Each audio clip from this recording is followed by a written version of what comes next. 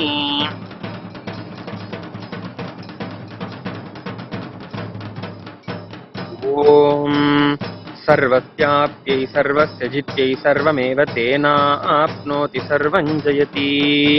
Om Karpuragauram Karunavataram Samsarasaram Bhujagendraharam Sada Vasantam Hridayaravinде Bhavam Bhavani Sahitam Namami. Bhavam Bhavani Sahitam Namami. Bhavam Bhavani Sahitam Namami. Aradhikam Samarpayami Bhagavat Shri Nithyananda Paramashiva Sharanakamalubhyo Namaha.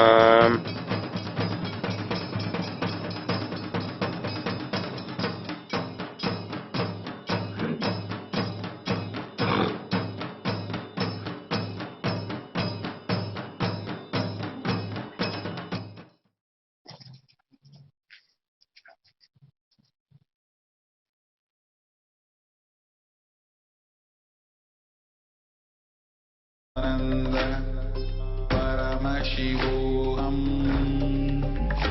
Om Nithyananda Paramashivoham. Om Nithyananda Paramashivoham. Om Nithyananda Paramashivoham.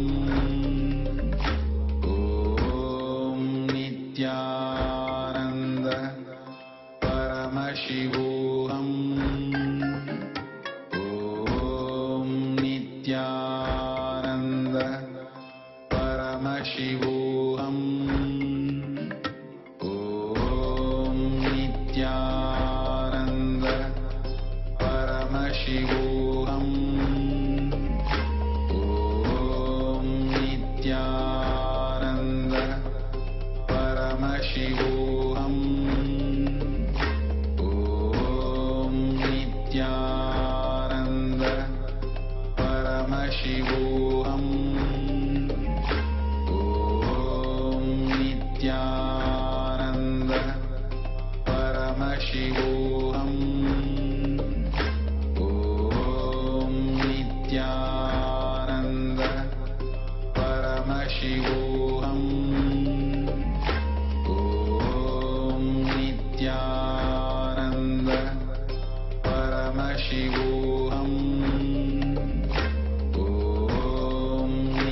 Nithyananda Paramashivoham. Om Nithyananda Paramashivoham. Om Nithyananda Paramashivoham. Om Nithyananda Paramashivoham. Om Nithyananda Paramashivoham.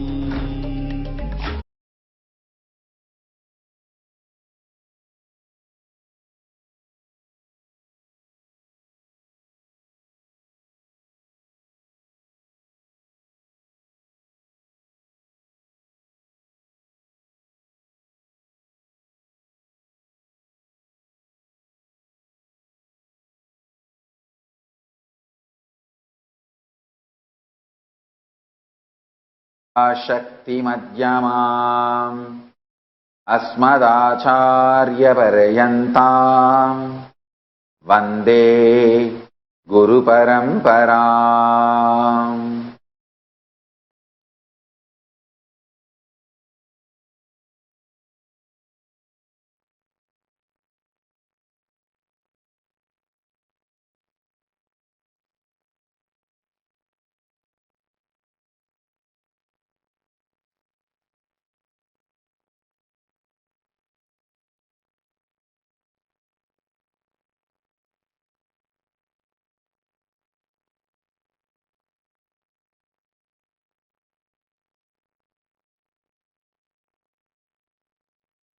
I welcome you all with my love and respect. I welcome all the practicing Hindus all over the world, all the Sarvanyapita Kartas, Yajamans, manifestors, Sri Mahans, Kotari, Tanedar, Kayakalpa Yoga participants, Kailasas, NHU students, Kailasas, E-Gurukul students, and thousands of Paramashivoham participants who have logged in from all over the world having Nayana Diksha. I welcome all the living and practicing Hindus and everyone watching us live on Kailasas NTV, Kailasas Hinduism Now TV, Kailasas Enlighten app, Kailasas Nayana Diksha and other social media platforms. I welcome all of you with my love and respect.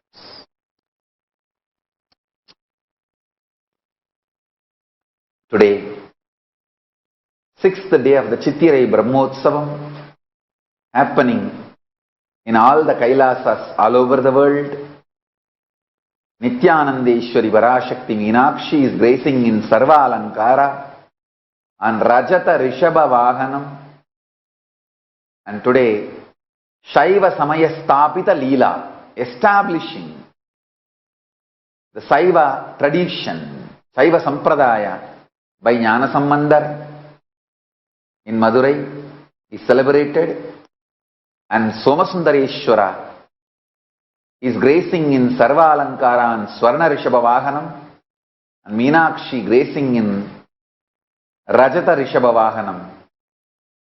Let's offer our worship at their feet.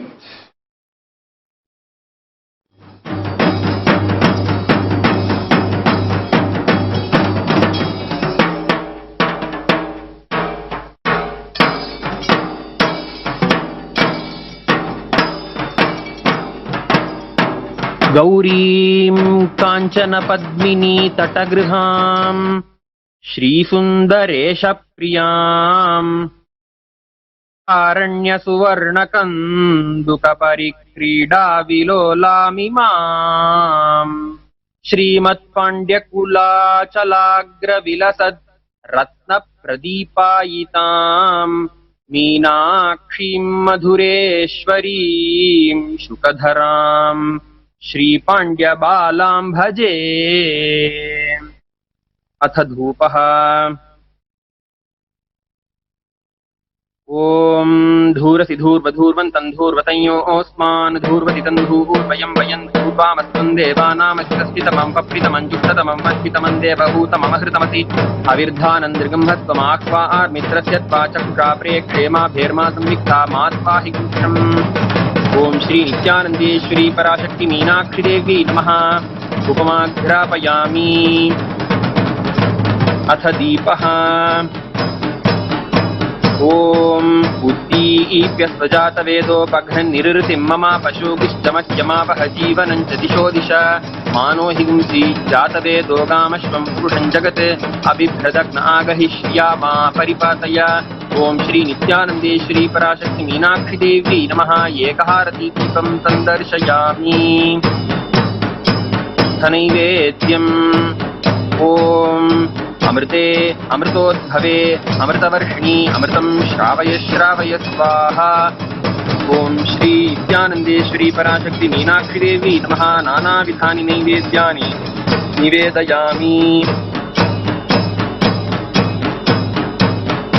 नीराजनम् ॐ बहुक्वै बह्वश्वायै बह्वजाविकायै बहुव्रीहियवायै बहुमाशतिलायै बहुहिरण्यायै बहुहस्तिकायै बहुदासपुरुषायै रैमत्यै पुष्टिमत्यै बहुरायस्पोषायै राजास्तु ॐ श्री नित्यानन्देश्वरी पराशक्ति मीनाक्षि देवी नमः सर्वदेवदेवी स्वरूपाय भगवते श्री नित्यानंद परमशिवाय नमः सर्वोपचार पूजार्थे सर्वापराधक्षमापनार्थे समस्तमङ्गलप्राप्त्यर्थे आनंद महामङ्गलनीराजनं सन्दर्शयामि रक्षान् धारयामि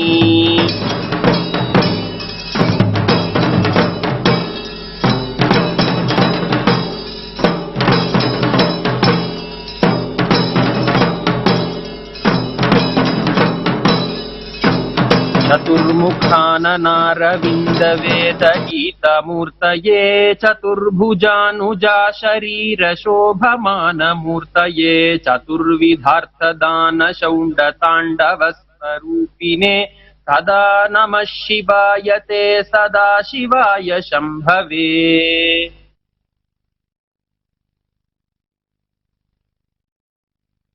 ॐ अथ धूपः ॐ धूरसि धूर्वधूर्वन्तं धूर्वतयोऽस्मान् धूर्वति तन्धूर्वयं वयं धूर्वामस्त्वं देवानामस्तितमं पप्रितमं जुष्टतमं वह्नितमं देवभूतममहृतमस्य विद्धानं माह्वा आर्मित्रस्य त्वा चक्षुषा प्रेक्षेमा भेर्मा संविक्ता मात्वाहि गुंशम् ॐ श्री नित्यानन्देश्वर परमशिव सोमसुन्दरेश्वर स्वामिने नमो नमः धूपमाघ्रापयामि अथ दीपः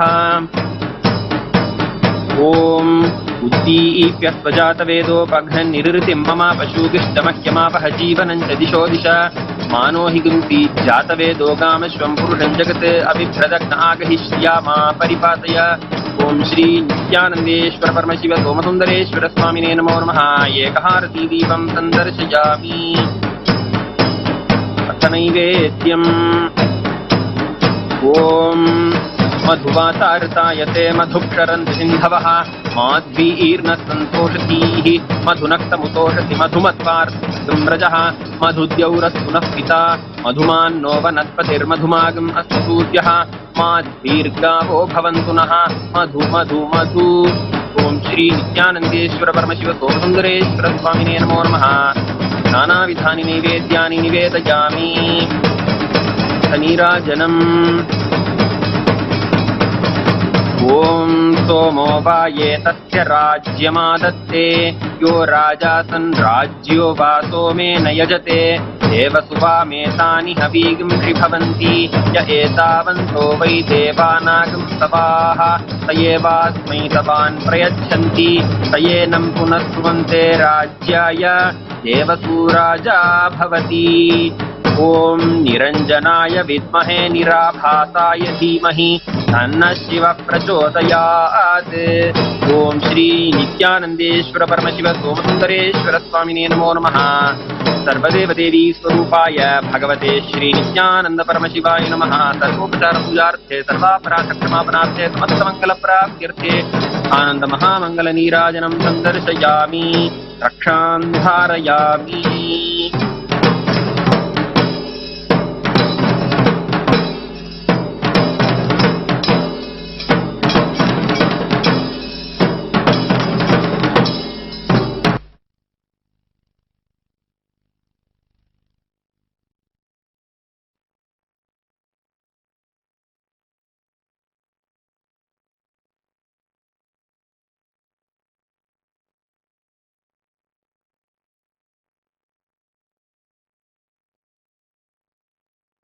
Paramashiva's message directly from Kailasa.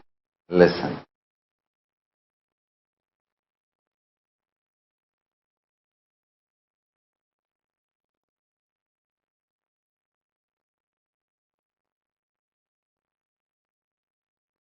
Invoke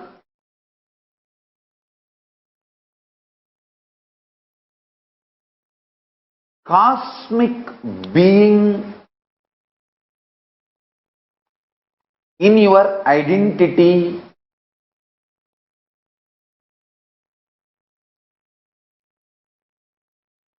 You can invoke Ganesha or Subramanya, Shiva, Devi, Vishnu, Surya, any one of the cosmic being, Guru. Listen, invoke cosmic being in your identity. You will manifest such extraordinary energy and higher life. Understand? Fundamentally, Hinduism is science of invoking cosmic beings in you. That is why before even you start developing the primal OCD, obsessive compulsive disorder, understand? The primal OCD, obsessive compulsive disorder, you start developing before the age of 7. What I call as root pattern.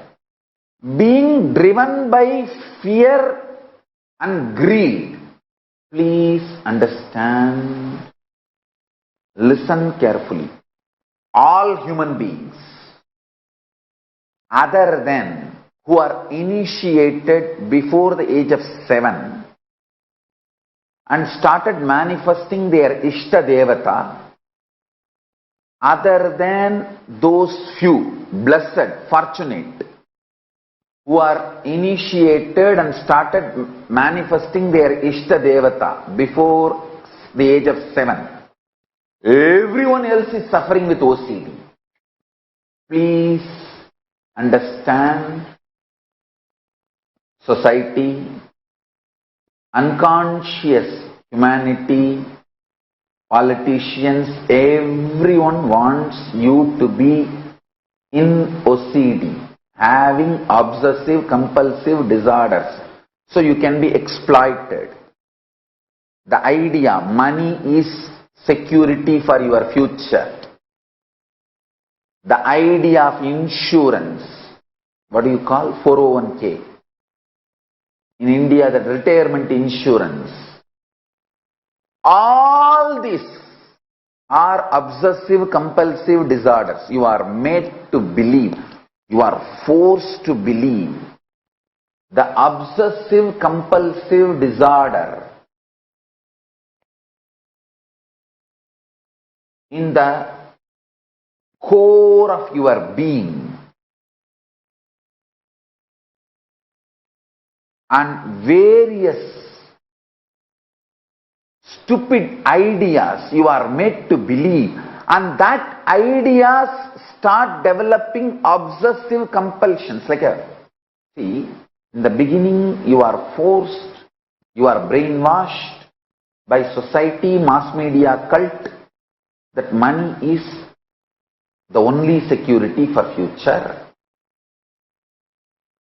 Then, once you start getting brainwashed, the obsessive compulsive disorder starts. In every level, you feel money is the only thing in the life. Then all the beliefs, thought currents related to that money and related to the actions you perform because of those obsessive compulsive disorders, everything put together, I call it as delusion. people who brainwash you, methodology they use to brainwash you, and how you start getting brainwashed in the initial level, and how it evolves as obsessive compulsive disorder. After some time, even if you know you have enough money to buy anything which money can buy, even after acquiring so much money, you don't stop working for money, because by now it has become obsessive compulsive disorder. I tell you, the corona has taught a big lesson for the humanity. Money is not security for life or future.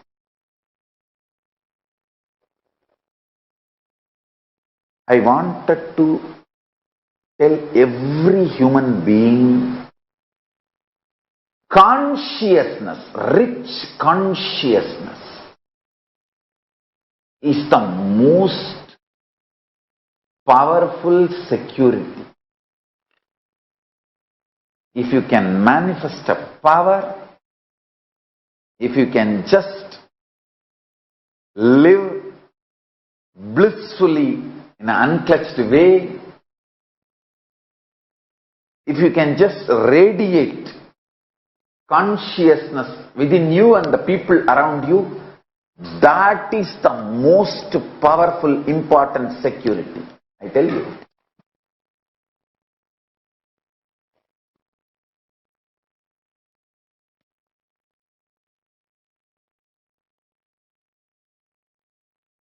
I am making multiple statements today. I will now organized way present it to you all. Listen. First thing, get initiated and start manifesting the cosmic being in your identity.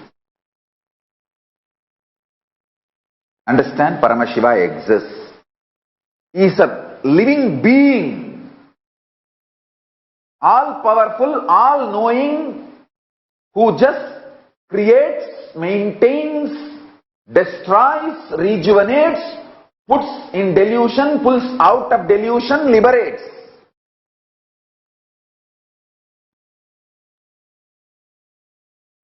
Who plays with these tattvas and principles,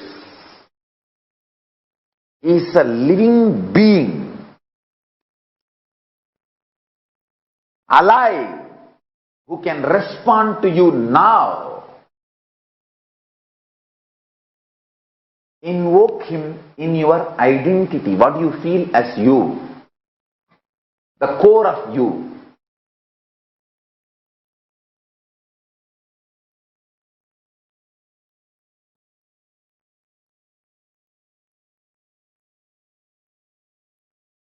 Listen.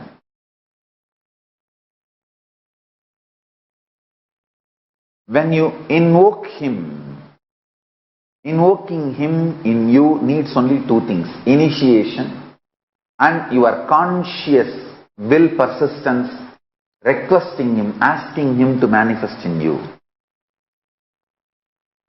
Invoke him. See, when you invoke him, the fear-based obsessive compulsive disorders become irrelevant. I am not saying don't go to job, I am not saying don't earn money. I am only saying, let this job and earning money not be your OCD. Don't you see tons of things you are performing, you are doing as OCD? See, for example, we both may be sitting in the same Nithyananda Sabha. If a snake comes there, you will also move out, I will also move out. But with a different context. You can check my pulse, it will not increase. I will not move out because of OCD. Understand? Listen carefully. I am not saying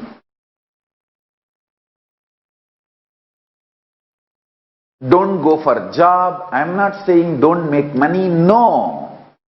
I am only saying don't do it as a OCD, obsessive compulsive disorder.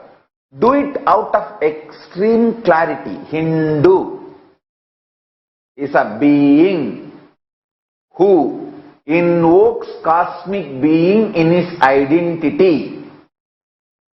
Your Ishta Devata becomes your core existence.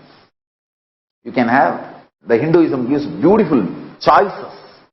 You can connect with Ganesha, Subramanya, Shiva, Shiva's multiple forms, Nataraja, Kala Bhairava, Swaranagarshana Bhairava, Somaskanda, Tyagaraja, Arunachaleshwara, Sundareshwara, Sukha.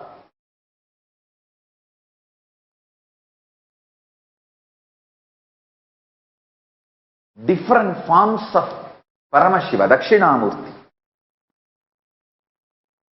Veerabhadra. Different forms you can connect. Parashakti, Vishnu, Krishna, Rama, Hanuman, Surya. You can choose your Ishta Devata in Hindu tradition.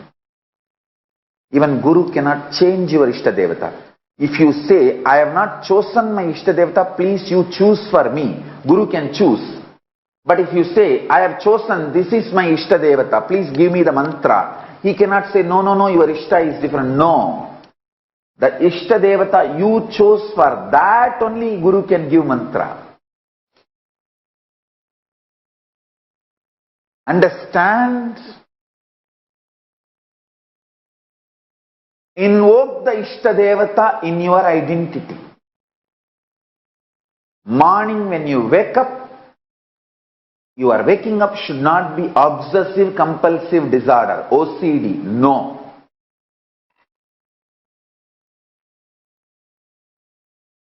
It should be IID, Ishta inspired decision. Not OCD, but IID. Ishta inspired decision. Use this word. Ishta inspired decision. IID, not OCD. I tell you. When you react based on OCD,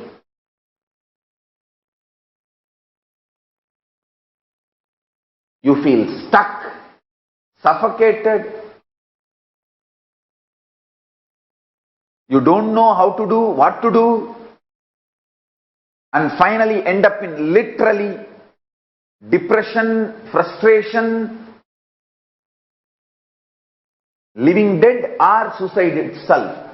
All the problems of the human life, all the sufferings and pains humanity is going through, the source is OCD you started developing from your root pattern. Before the age of 7, from your root pattern, you develop your OCD. That is why in Hindu tradition, as early as possible, the child should be initiated and it should start manifesting Ishta Devata.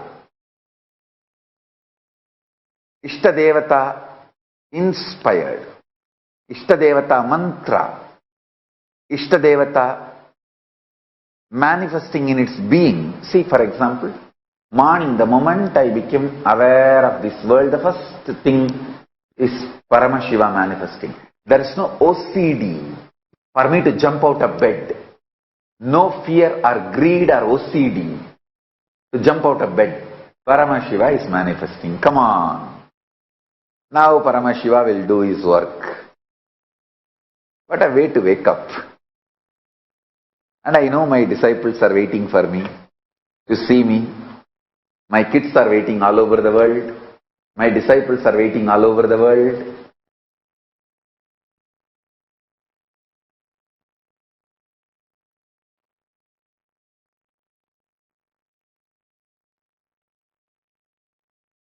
Understand, waking up due to OCD manifests all types of complications and problems. Anyone who can wake up early morning due to IID, Ishtadevata inspired decision, no OCD. IID, Ishtadevata inspired decision. Just 11 days, I guarantee all your blood pressure, diabetes, everything will become normal. There will not be any stress on your system.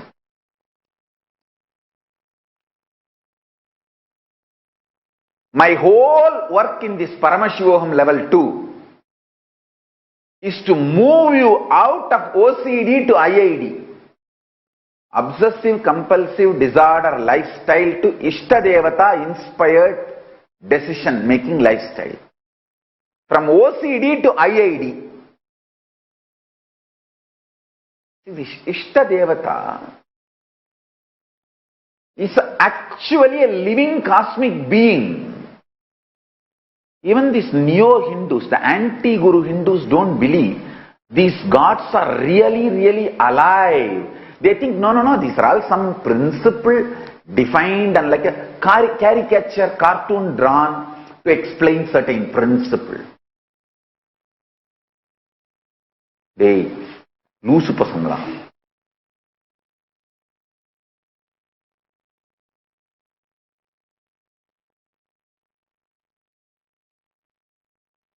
Ganapati is real. He's a living cosmic being. When you invoke him, he actually comes with that big elephant face, pot belly, Brahmanda in his belly, and asks, oh my son, what do you want? Oh my dear, what do you want? Why you invoked me? He is real. Please understand, I am not spreading any superstition. Because I have a religious freedom now, I am telling you the truth. If I tell the same thing sitting inside Indian society, they may arrest me under that superstitious act. Fortunately, now I am in a place where I have a religious freedom to teach Hinduism. So I am telling you the truth as it is.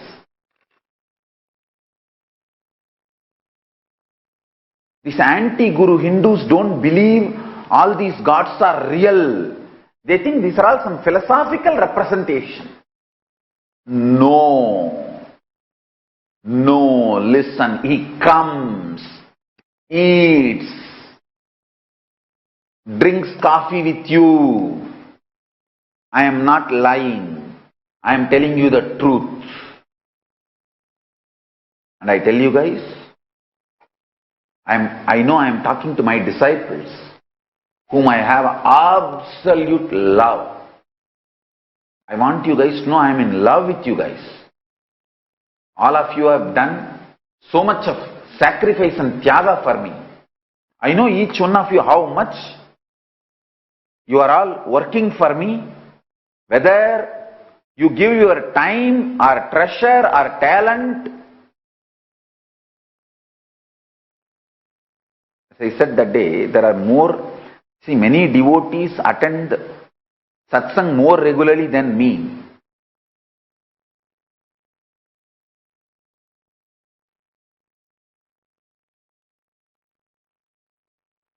I love you all guys, I tell you.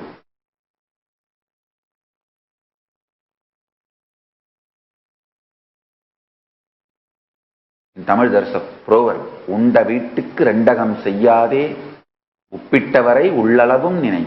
Person who gave salt for your food, forever be integrated to that person. And the house in which you ate, never ever miss your integrity to that house. I tell you, with that sincerity, really, Ganapati, Paramashiva, Devi, Vishnu, all of them are real living beings. You can invoke them, they appear. Understand? Every day, almost 1 or 2 hours, I will sit and talk to all of them. I don't know how many of you had the opportunity to see my personal puja, Anmartha puja. Almost 2 hours I will be sitting. If they are not real, I am not the fool to waste 2 hours of my life. I am too productive guy. I am very workaholic and I count every minute. Is it useful for my life? 2 hours I will casually sit and talk to each one of them, put flower on them, put little water, and then I will have Naivedyam for them and light one doop stick. And I will be chatting with them. And I am very lazy guy. You guys don't know. I am very lazy guy. I will not lift the hand even once unnecessarily. But in the 2 hours, the number of actions I perform, if you see, everyone I will put the flower and then bow down. And the way I smile and talk to each one of them, even if you see that, you will melt down, all your OCD will disappear, you will move to the space of IID. I am telling you.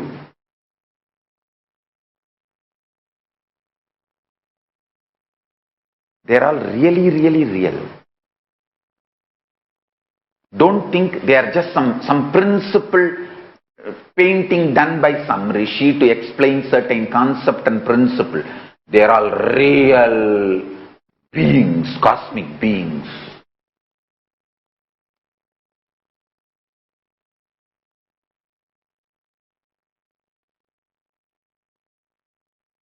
One advantage my disciples have, see, all my disciples who feel, hey, Swamiji will not lie to me and he will only tell the truth to me. For you guys who have that feeling, hey, Swamiji will tell only truth to me, he will not lie to me. The biggest advantage you have is your being immediately connects with that consciousness, with that beings. Your identity opens with them because your identity is convinced. Swamiji told Ganesha is real, he is real.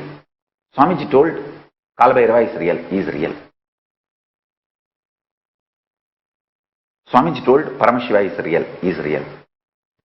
That is the way actually initiation happens.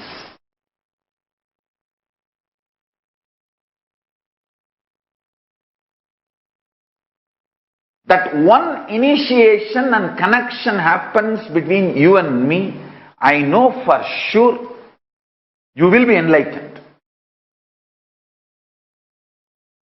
Today or tomorrow or day after tomorrow you will be enlightened, no doubt.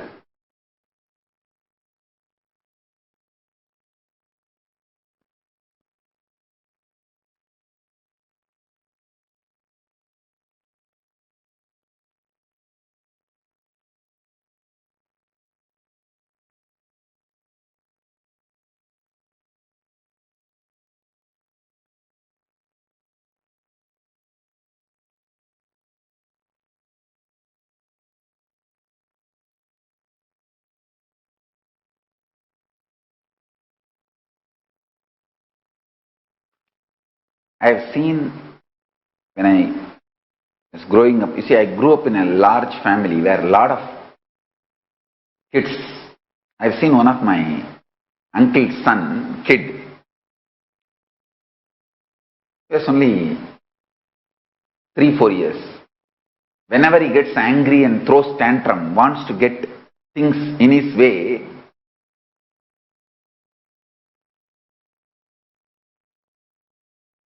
He will roll on the floor and kick the legs, scream. Worst thing is he will do 1, 2. And that itself he will jump and roll just to get attention. Attention. Just to torture the parents. Because now the parents have to clean him up completely and make him take bath, and it's almost like a 1 hour work to cleaning him up. He will do 1, 2, 3. 1, 2 and roll on that. He will do all kinds of tantrum. Dirty himself. See, when he rolls, the whole hall will become dirty. With his 1, 2. He will do all kinds of tantrum. But he's so brilliant, the biscuit in his hand, he will never allow that biscuit to touch his 1, 2. He will keep that very safely. And I have seen, he will be messing up with his 1, 2. He will kick that, he will roll on that, but his biscuit will be very safe and he will be eating the biscuit, doing all this drama, doing all this tantrum. The center of the house, he will do 1, 2, and then he will roll on that. He will be having his biscuit in his hand. That biscuit will no way be affected, and he will be eating his biscuit in between the crying and tantrum. He will never compromise on his biscuit, and nothing will touch his biscuit. But he will be dirtying the whole house and dirtying himself absolutely. But his biscuit will be very safe and clean. And he will be eating this biscuit. Same way I have seen many disciples. They throw tantrum, throw all kinds of dirt, mud, scream, fight amongst each other and with the Sangha, everything. But one thing, Swamiji's initiation is there for me, and somehow I will get enlightened. Let me hold on to that. That one biscuit, they will make sure it is protected.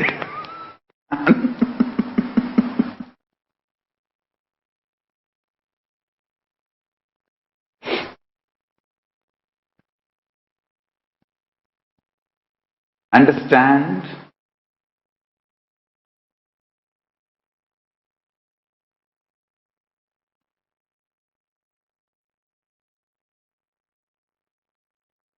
All of you, those who trust, Swamiji won't lie to me.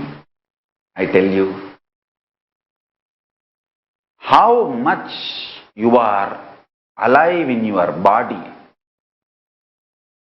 to that frequency, what I am telling you is the truth. Paramashiva is living being. Cosmic being. He can manifest in your identity the moment you invoke him, request him, connect with him.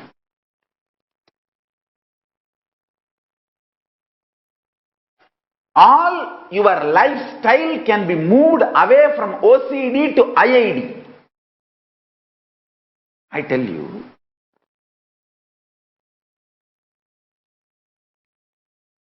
all your decisions and its good, bad effects, results, success, failure, everything finally take it to Paramashiva and cry. Want to express your frustration, express it to him. Want to express your love, express it to him. Want to show your gratitude, show it to him. Want to fight, fight with him. Do everything with your Ishtadevata. It can be Ganapati, it can be Shiva, it can be Muruga, it can be your Guru. I tell you, just practice this one. In few weeks, your life will start moving from obsessive compulsive disorder based to Ishtadevata inspired decision based. IID. You are liberated, I tell you. Whole world is suffering so much with the after effect and side effect and all the other indirect sufferings and pains and depressions and tortures of corona, only this Nithyananda Sangha, this Kailasa guys, so happy, neither depression nor bothered about quarantine, happily living. Because already many of you guys have moved to the lifestyle of Ishtadevata inspired decision.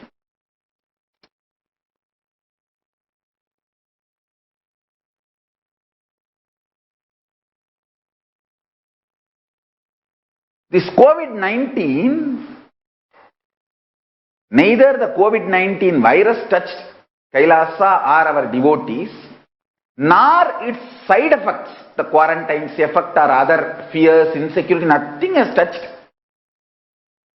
Kailasa or devotees.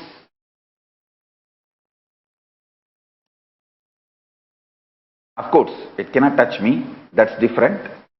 And it neither touched Kailasa nor touched any of our devotees. The reason is, most of you who are initiated already started living the life of Ishtadevata inspired decision, IID. The OCD is no more lifestyle. I tell you.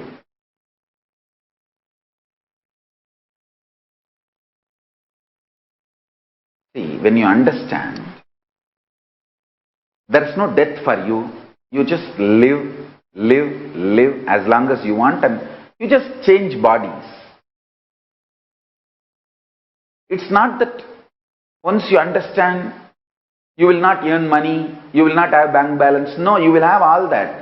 But all of it will not be due to OCD, obsessive compulsive disorder, fear-based.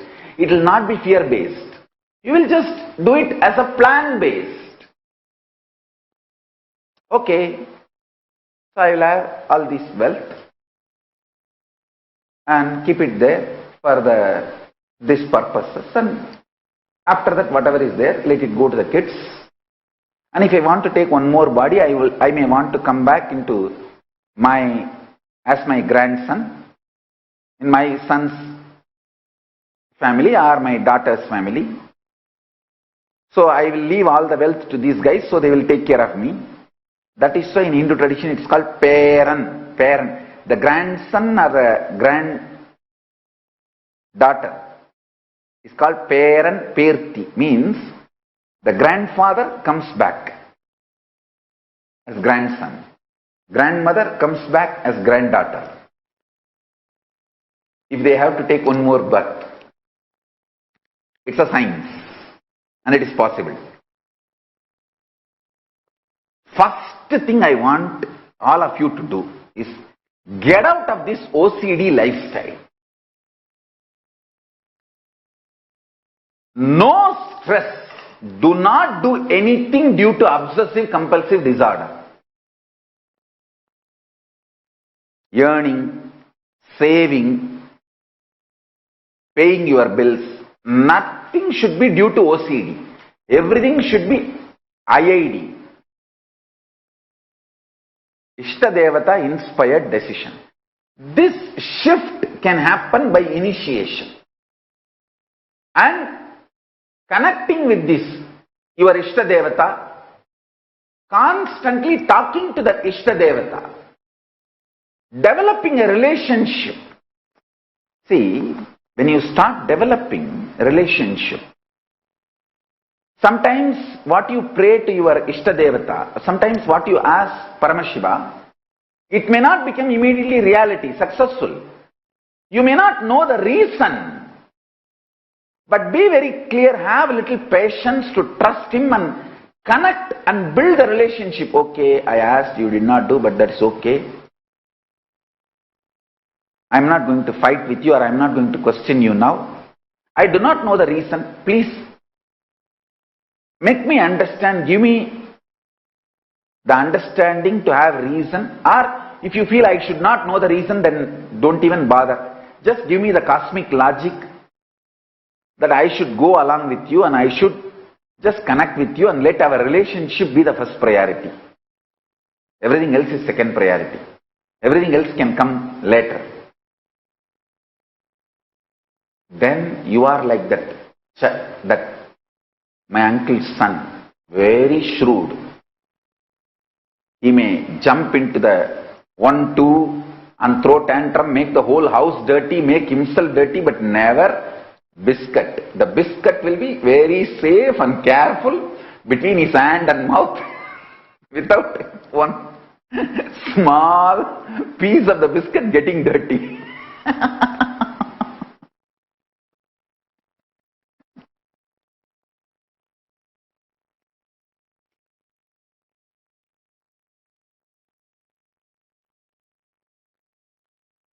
I have some of the Gurukul kids like that. I won't name them now.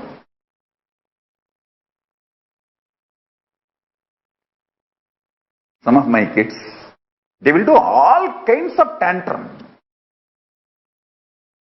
They will make themselves dirty, others dirty, fight, do everything. But that biscuit, my relationship with Swamiji, that will be absolutely clear. My relationship with Swamiji is the biscuit. That will never get dirty. And very shrewd about protecting that. They will throw tantrum on everything, everybody. But that biscuit will be clearly, very shrewd way they will protect that biscuit. I know now many kids are smiling. If you are smiling, listening to this story, then you are that kid, understand?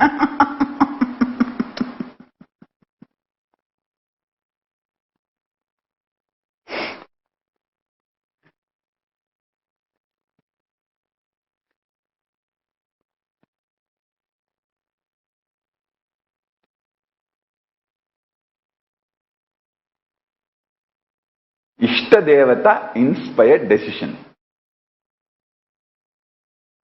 IID. Move away from OCD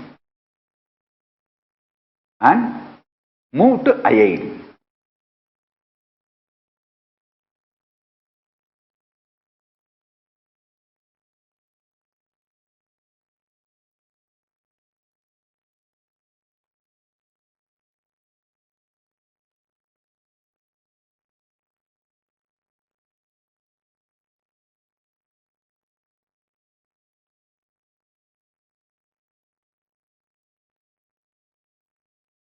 I tell you,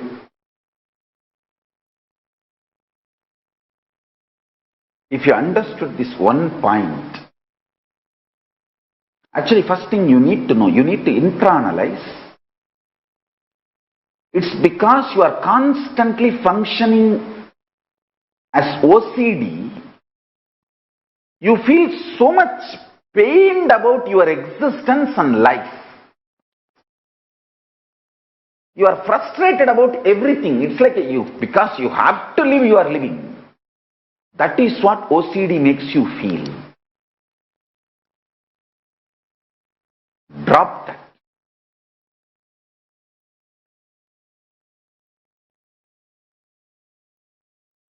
Even if you have everything, OCD will make you feel suffocated, prisoned. But IID, Ishtadevata inspired decision, even if you don't have anything, you will just be in ecstasy and so much space and enjoy.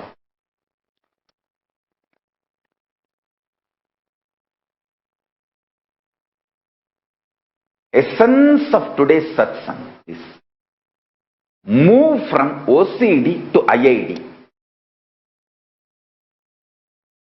Actually, if you understand what I am talking, please watch this satsang few more times. You will understand, because I have put many dots. All these dots will fall in sync if you listen to this intensely. You will start living without panic attack, without fears, without obsessive compulsive disorder, OCD. You think OCD only if it expresses as actions it is OCD. No. There is something called internal OCD. You will be compulsively thinking only in that direction. You are brainwashed so much, you will compulsively think only in that direction. Like whenever you get hungry, this is the exact direction you will be forced to think. You are brainwashed to think and you will think only in that direction.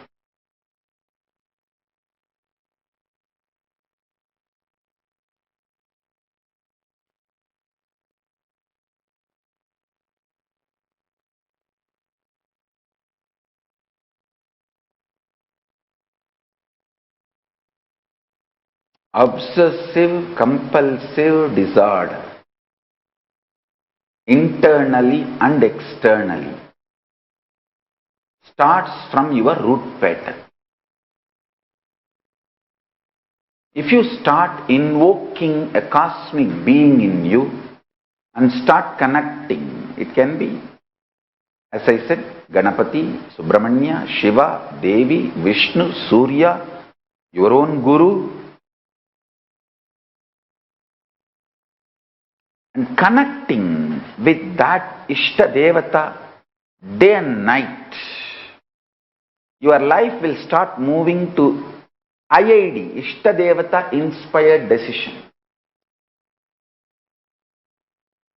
Not OCD, obsessive compulsive disorder. Then your whole life will become heaven, Kailasa. Just you will see the Kailasa starts manifesting in around you. The whole ecosystem will change. The whole ecosystem around you will change. You will get right friends, happy people, inspiring lifestyle, great job, large money, more than all this extreme fulfillment. You will feel, wow, what a life. You will live because you have a purpose, inspired. You will not be alive just because you are born and don't know how to die. No, you will not be dragging yourself. OCD makes you suffocated and dragging. IID makes you ecstatic and inspired.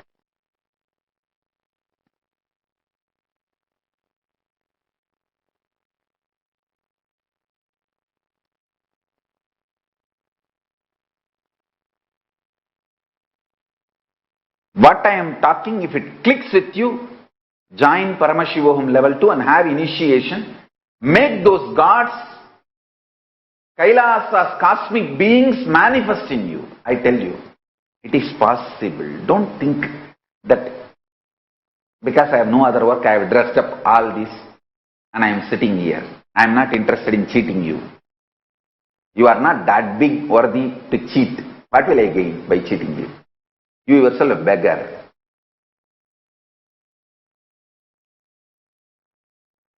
I have tons of things only to give you from Kailasa. I have nothing to gain from you. I am talking about the trolls.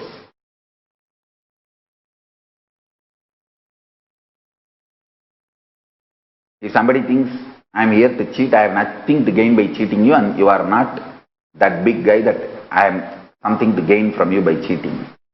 I am telling you. All this dressing up, everything, I am introducing the Kailasas, cosmic beings and the culture to you.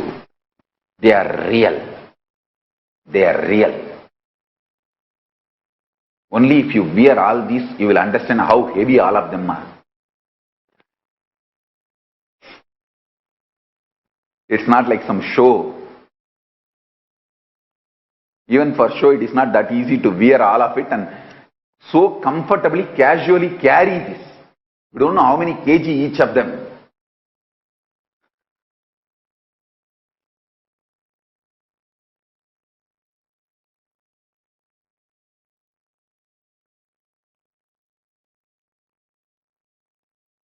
I am telling you. I am just showing all this to invoke those cosmic beings in you. To invoke those cosmic beings in you.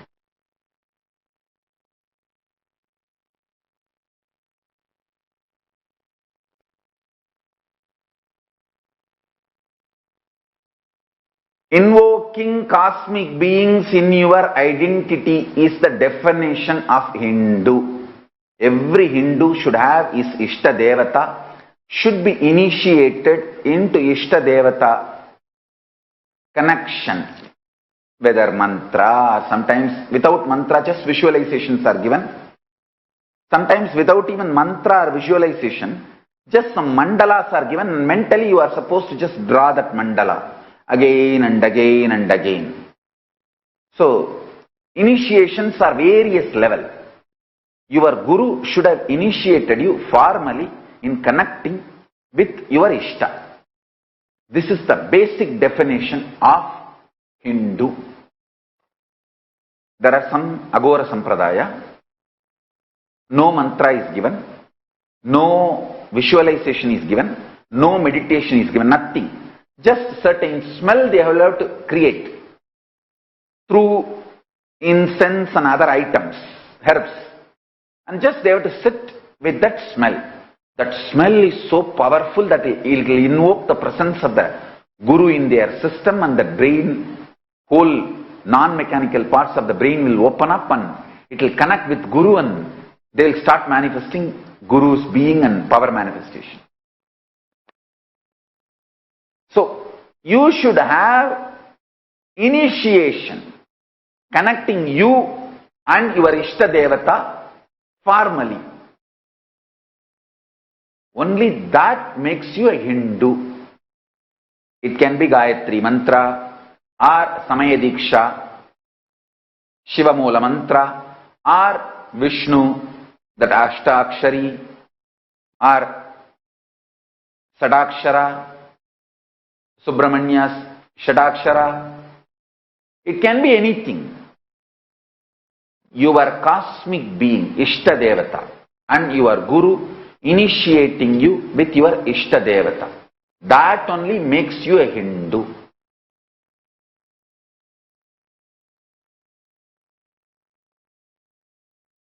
And I tell you, let your lifestyle be Ishta Devata inspired decisions, not OCDs, obsessive compulsive disorders. You can see how your life used to be OCD and now after initiation, connecting with your Ishta Devata, how it became IID. I want all my disciples to make a post today. 5. Suffocation and suffering and pain you were going through as OCD, and how after initiation, when it became IID, how you are transformed and your life is different. See, OCD before initiation, before Swamiji, before Nithyananda. IID after initiation, after Swamiji, after Ishta Devata inspired decision. Put clear 5 before Swamiji, OCDs, after Swamiji, IIDs. Do this write up to show and inspire, enrich everyone, so that the new people will understand what initiation can do to them and how they can move from OCD to IID.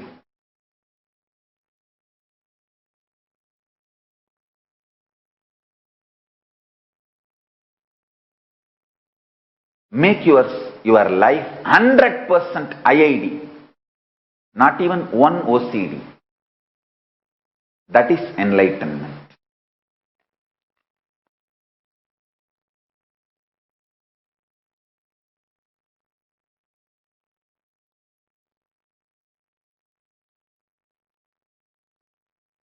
So with this,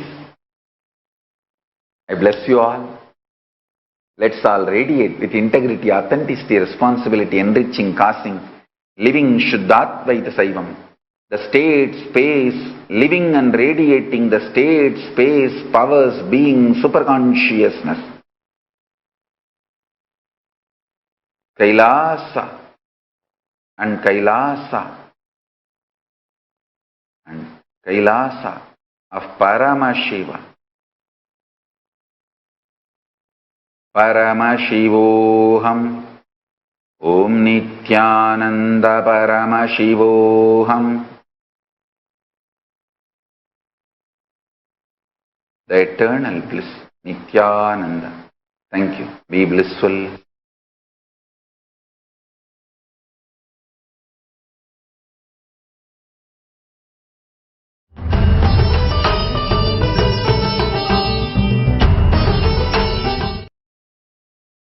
Om Nithyananda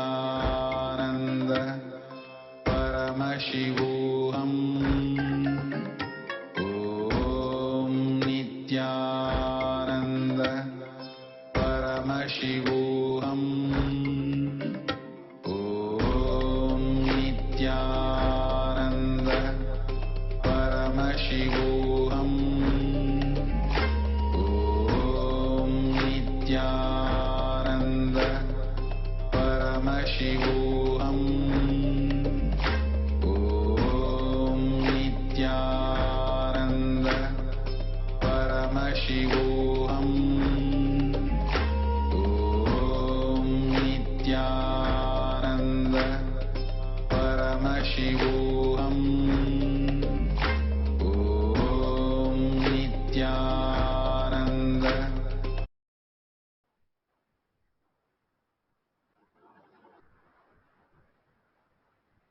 Nithyanandam. Let's start the power manifestation. Let's sit straight, visualize Bhagavan in third eye, and start with the Sadguru Vandanam. Nithyanandam Paramasukadam Kevalam Jnanamurtim Vantatikam Gaganasarusham Tattvamasya Vilaksham Ekam Nityam Vimalamachalam Sarvadi Sakshibhutam Bhavatikam Trigunarahitam Sadgurum Tam Namami. Nithyanandam, such beautiful darshan, diksha into Ishta Devata, that Bhagavan's presence, such a beautiful space. With that context, let's start the power manifestation.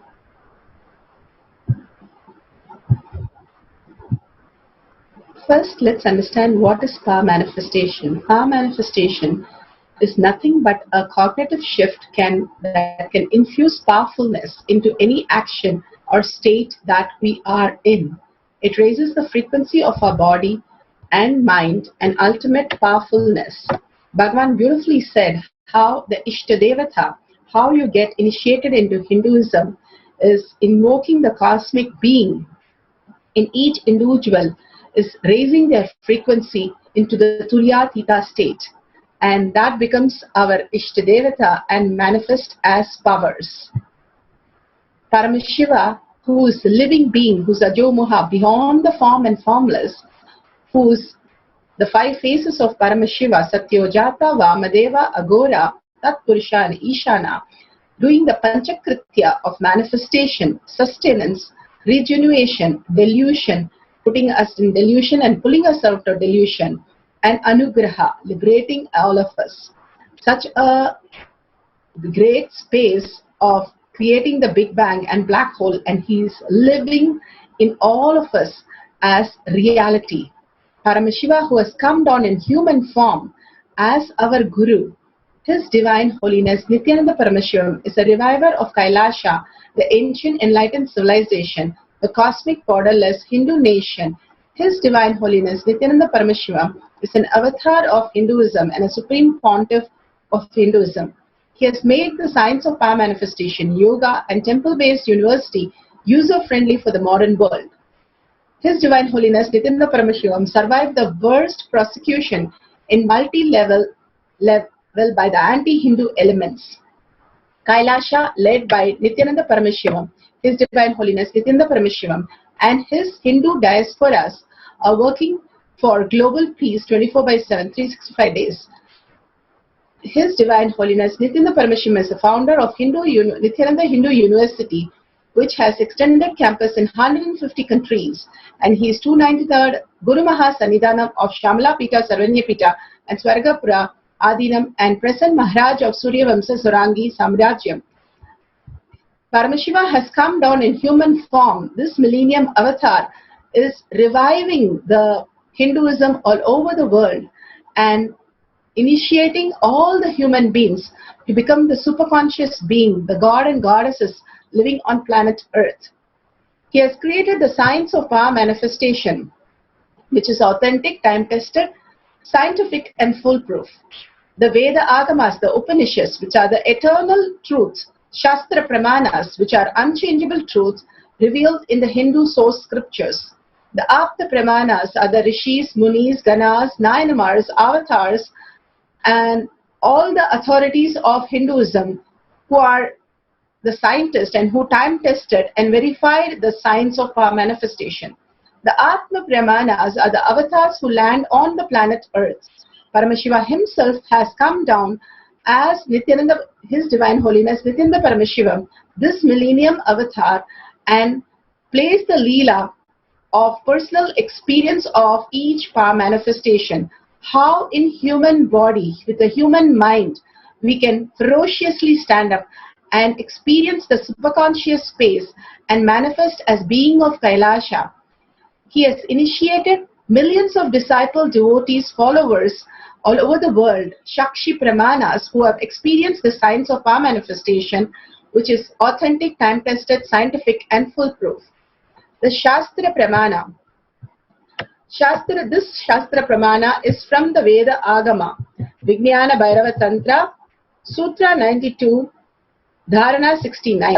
Remote vision is taken from the Vijnana Bhairava Tantra, Sutra 92, Dharana 69. Vyomakaram swamatmanam dhyayet digbir anavritam nirashraya chitik shakti swarupam darshayet tada. Vyomakaram swamatmanam dhyayet digbir anavritam nirashraya chitik shakti swarupam darshayet tada.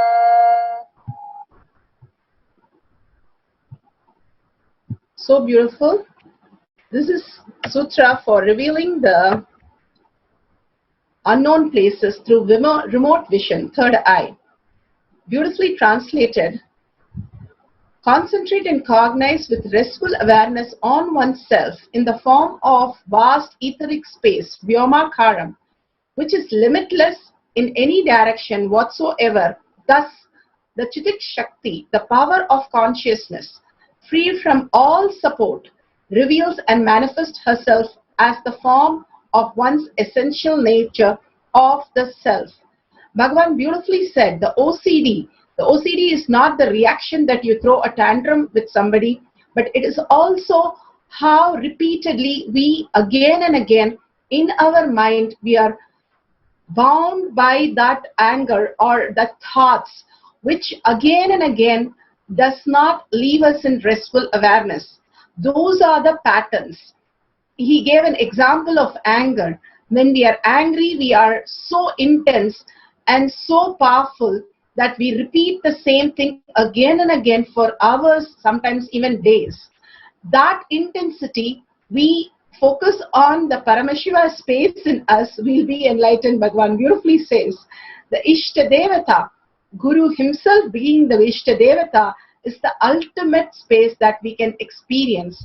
Paramashiva has come down as our Guru, and he becoming our Ishta Devata and getting connected to our Guru, the ultimate oneness, simply will put us into the higher reality.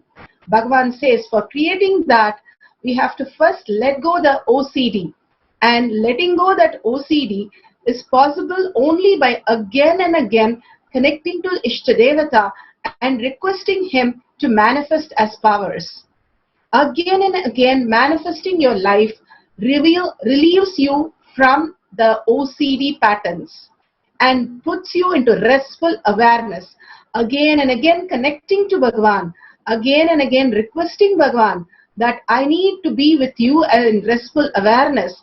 And I don't want this OCD which is constantly putting me into that whole delusion, which is the brainwash, which is the stimulated system from the society to make us believe that is real.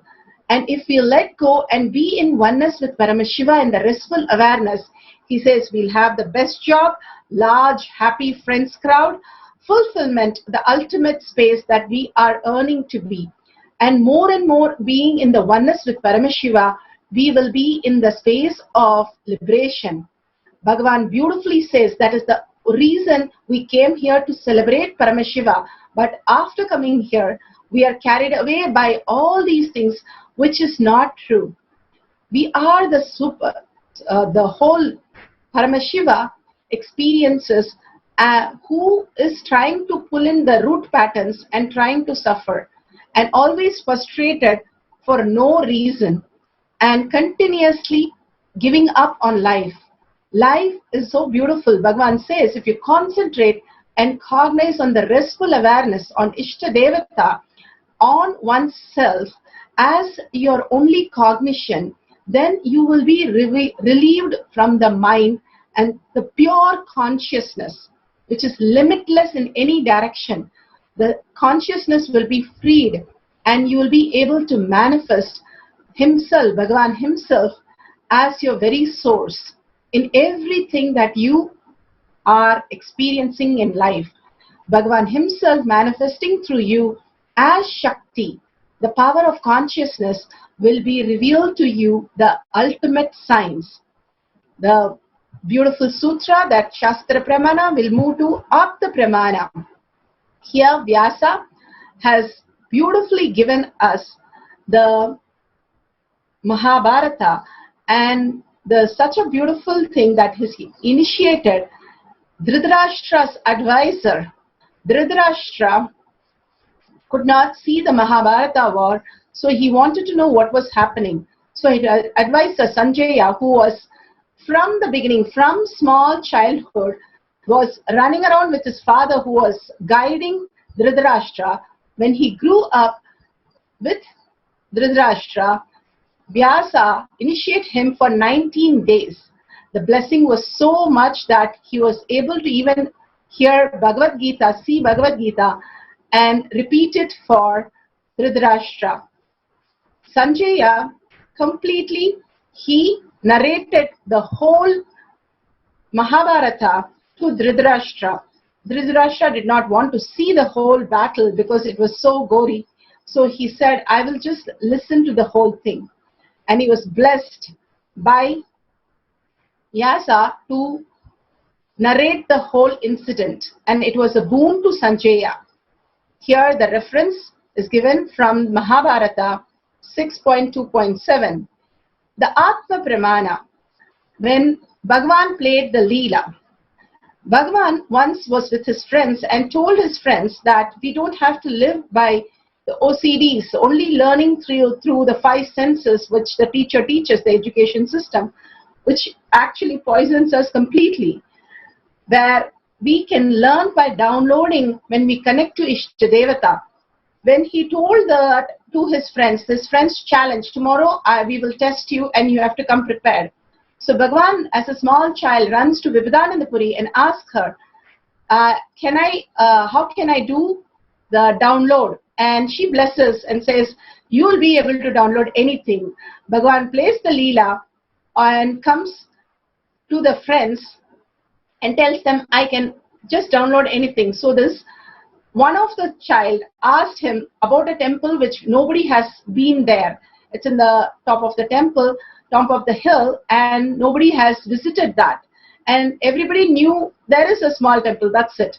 But here Bhagavan was beautifully able to answer the question when he asked who is the main deity of the temple. And Bhagavan said, Subramanya, Muruga was the deity. So clearly, at his small age, without any resistance, because he was able to see it vividly just by connecting to the space of oneness with Paramashiva. The Ishtadevata can reveal any information for us. We have few Shakshi Pramanas who have experienced that. This person, Anup, has clearly told how he scanned and he got 2 pictures which he saw, and it was exactly matching with the book that he verified. Here we have Sandral Aya, who also manifested and who actually vividly says so beautiful. During my oneness with Swamiji, I see a temple with Ganesha statue. To my surprise, it was the same temple which was broadcasted during the power manifestation class, where Swamiji was doing the Arati with Ganesha statue. I have seen this well before the video was shown on the program, exactly the same temple and Ganesha, and as if also I was with Swamiji at the time of the visit of the temple. See the experience, see the depth, that what happens in you when you live as Ishtadevata. Continuously you experience Bhagavan's presence. Here you can sit with a partner and you can ask them to put 3 questions about unknown places or happening or situation or event which can be verified. If you don't have anything, write down the situations and Google back past 5 years, past 10 years and see if you have received the same information. Bhagavan has beautifully revealed all these great things for us to experience Bhagavan's presence. Again and again, connect to Bhagavan as Ishtadevata and experience the ultimate of oneness and start living Bhagavan as your Ishtadevata and you manifesting the cosmic being of Paramashiva. Now, let's sit straight with the head, neck and spine in a straight line. Remember Bhagavan in your third eye. Remembering is liberating. Again and again, bring your awareness to third eye. An absolute unclutching from this OCD delusion world. Do the Thyaga of which does not exist. If you do the little Thyaga ferociously that this world is only Mithya, I am going to raise to I am Paramashiva is the only strength. I am declaring complete integrity with Bhagavan. And experience the ultimate oneness, the darshan that we just had. Bhagavan sitting in Gulukachi, such a beautiful space. And remembering that again and again liberates you. And chanting the Mahavakya. Mahavakya is the passcode.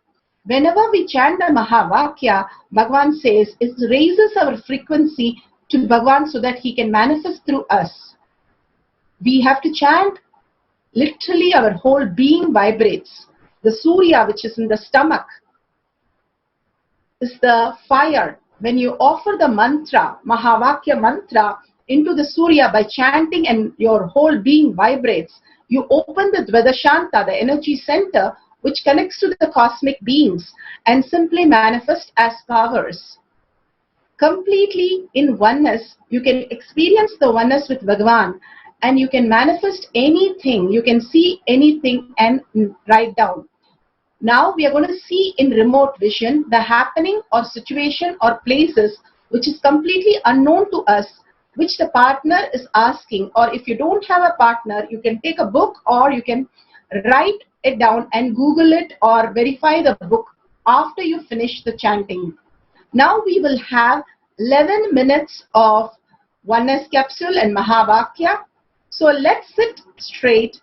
Remember Bhagavan in third eye. Contemplate on the great truth that Bhagavan has given. Living as the cosmic being. Ishtadevata. Bhagavan as your Ishtadevata. Continuously manifesting your life. Absolute integrity with Bhagavan. For a few minutes, just you and Bhagavan. Seeing all the unknown places. Bhagavan showing you everything as reality. And noting it down, drawing it or writing it, and even the little that Bhagavan shows you, make a note of it that shows the presence of Bhagavan in you. And again, remember to chant the Mahavakya loudly till your whole being vibrates. Now let's start the first cycle. Let's sit straight and chant Om Nithyananda Paramashivoham. Let Paramashiva's third eye manifest in all our third eyes. Let the Amrita pour, let the Vani open up, manifest in all of us.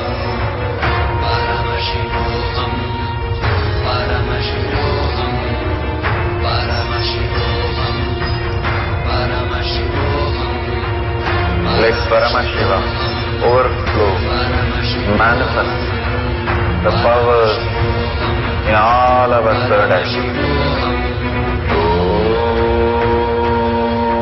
Nithyananda Paramashivoham.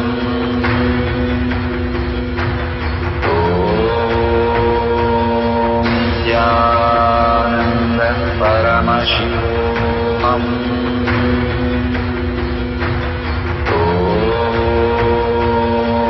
Nithyananda Paramashivoham.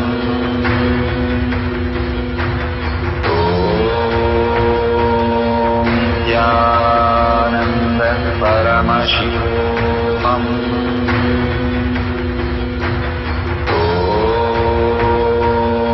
Nithyananda Paramashivoham. Nithyananda Paramashivoham. Nithyananda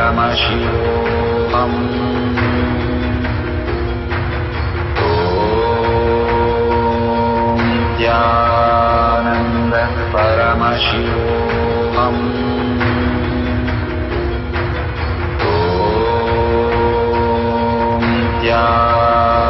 Nithyananda Paramashivoham.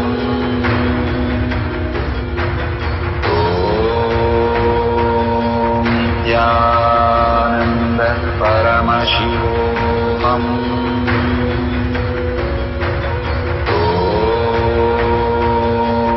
Nithyananda Paramashivoham.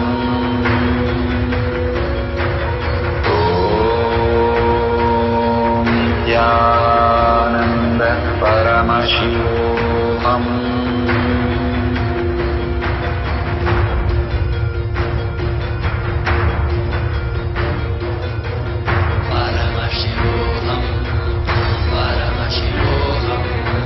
Let Paramashiva's third eye manifest in all our third eyes.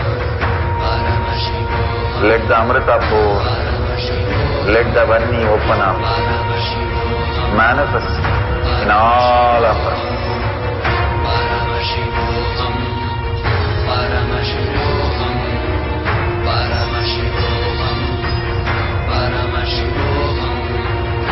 Let Paramashiva overflow, manifest the power in all our third eyes. Nithyananda Paramashivoham.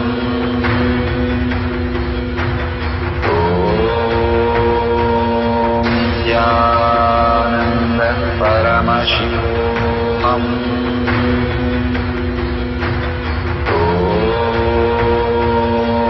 Nithyananda Paramashivoham.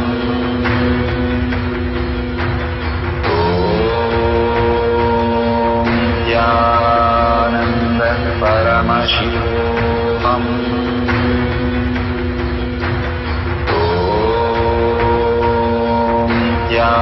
Nithyananda Paramashivoham.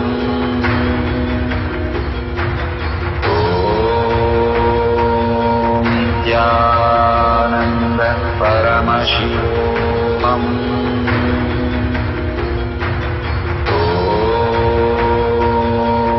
Nithyananda Paramashivoham.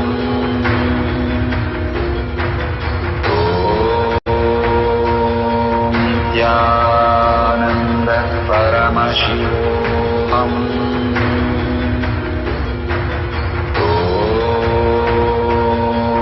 Nithyananda Paramashivoham.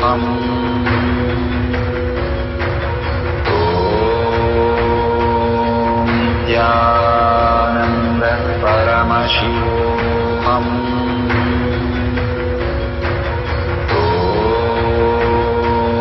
Nithyananda Paramashivoham.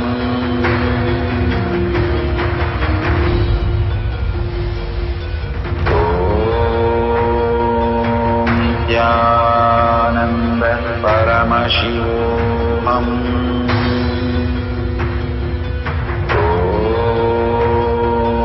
Nithyananda Paramashivoham.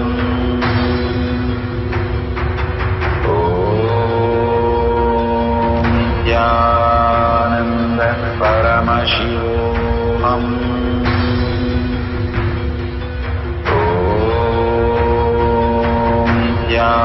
Nithyananda Paramashivoham.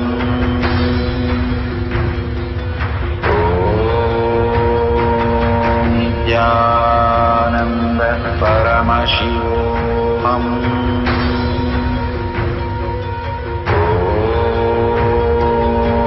Nithyananda Paramashivoham.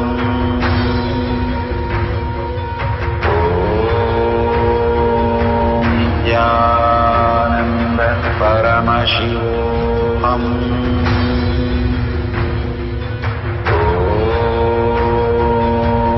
Nithyananda Paramashivoham.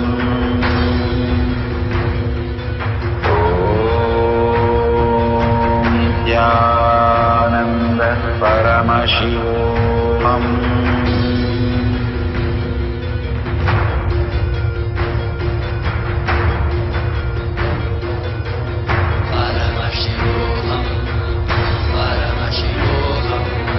Let Paramashiva's third eye manifest in all our third eye.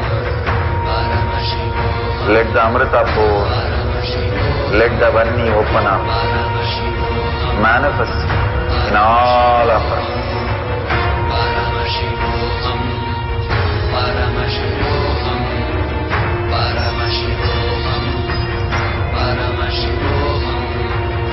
Let Paramashiva overflow, manifest the power in all our third eye. Nithyananda Paramashivoham.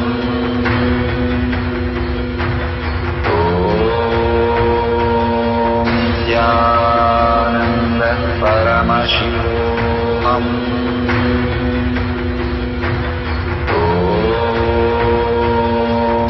Nithyananda Paramashivoham.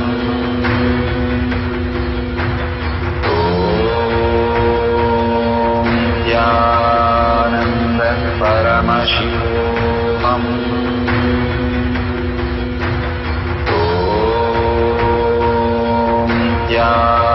Nithyananda Paramashivoham.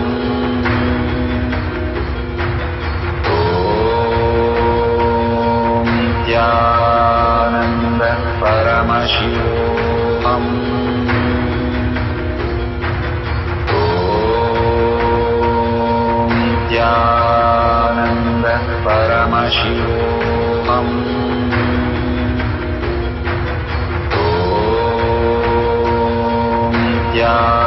Nithyananda Paramashivoham.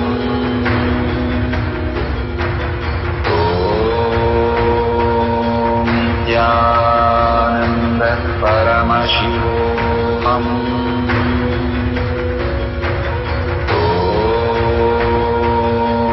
Nithyananda Paramashivoham.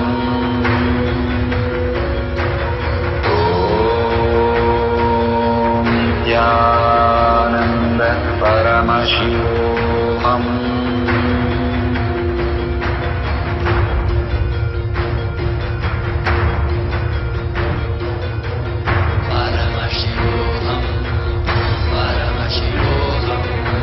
Let Paramashiva's third eye manifest in all our third eye.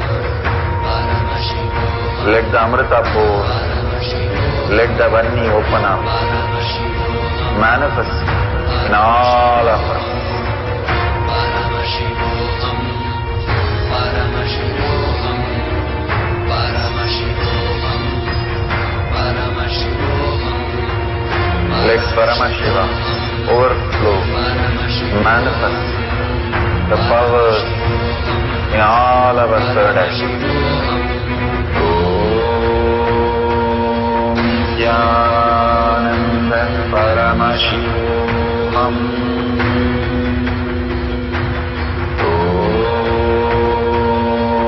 Nithyananda Paramashivoham.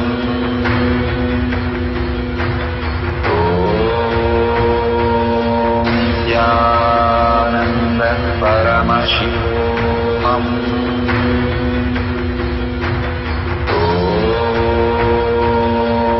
Nithyananda Paramashivoham.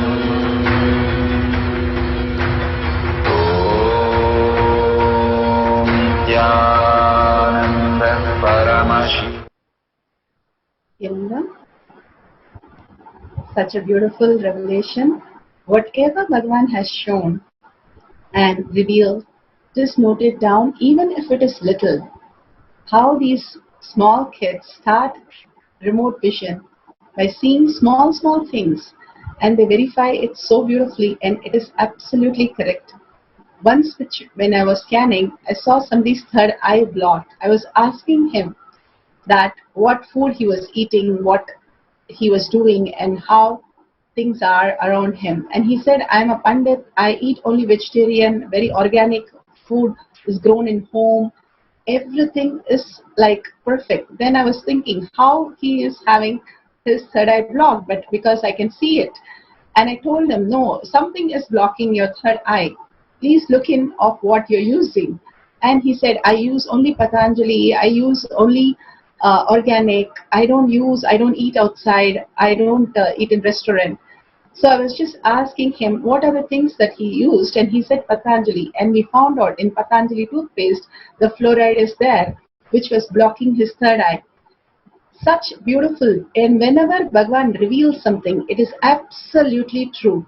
We don't have to confuse and say, is my mind asking it or is my mind telling it? There is no such thing as mind. Everything which is happening to you is only consciousness. You declaring as mine is the only thing which is mine. There is no other thing except the consciousness. There is nothing that exists other than Paramashiva.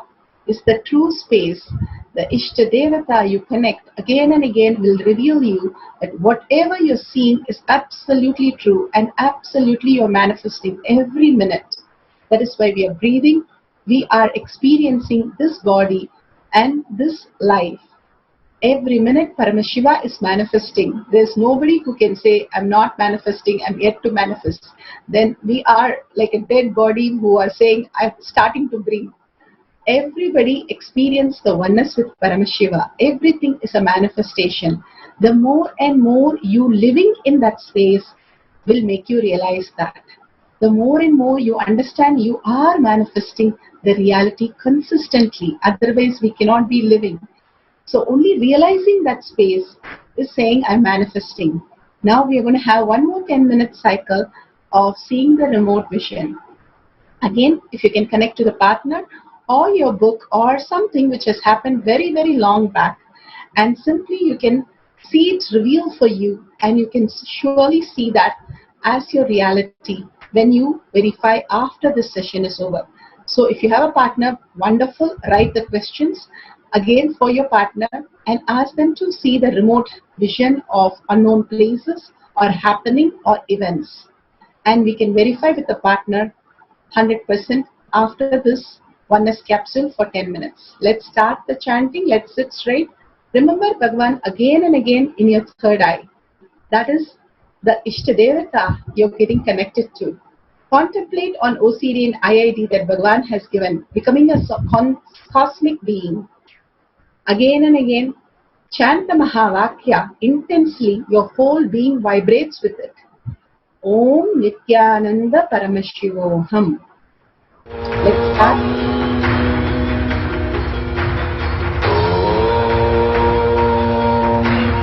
Nithyananda Paramashivoham.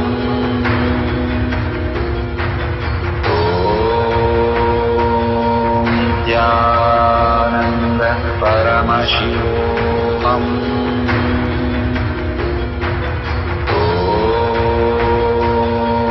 Nithyananda Paramashivoham.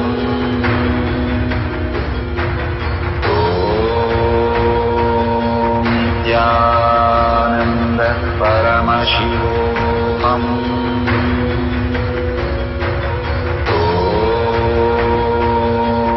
Nithyananda Paramashivoham.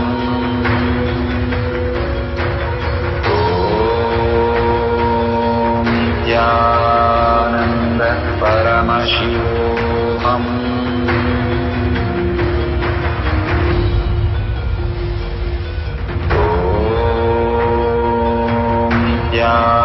Nithyananda Paramashivoham.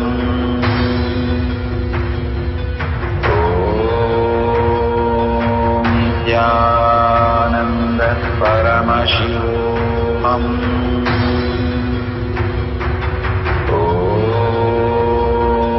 Nithyananda Paramashivoham. Nithyananda Paramashivoham.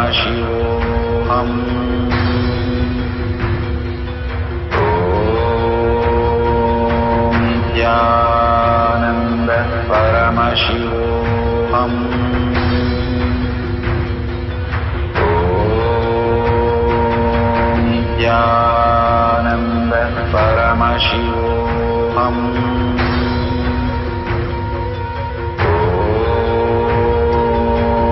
Nithyananda Paramashivoham.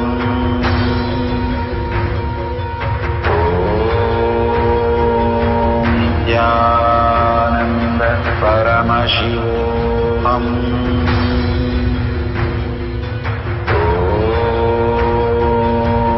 Nithyananda Paramashivoham.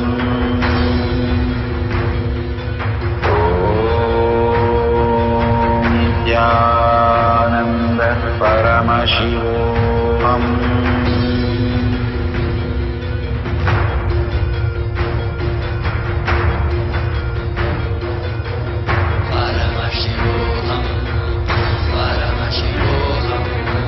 Let Paramashiva's third eye manifest in all our third eye. Let the Amrita pour, let the Vani open up, manifest in all of us.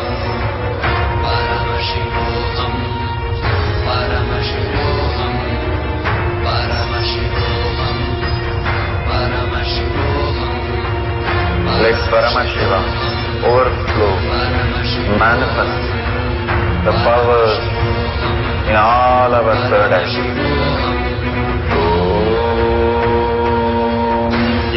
Nithyananda Paramashivoham.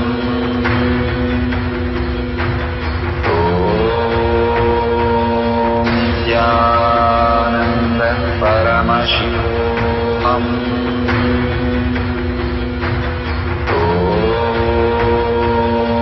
Nithyananda Paramashivoham.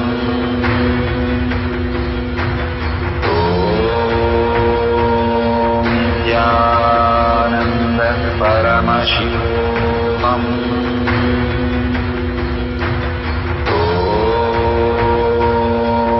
Nithyananda Paramashivoham.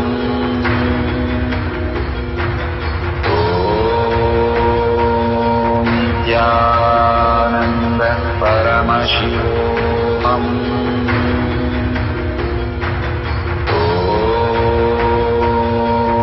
Nithyananda Paramashivoham.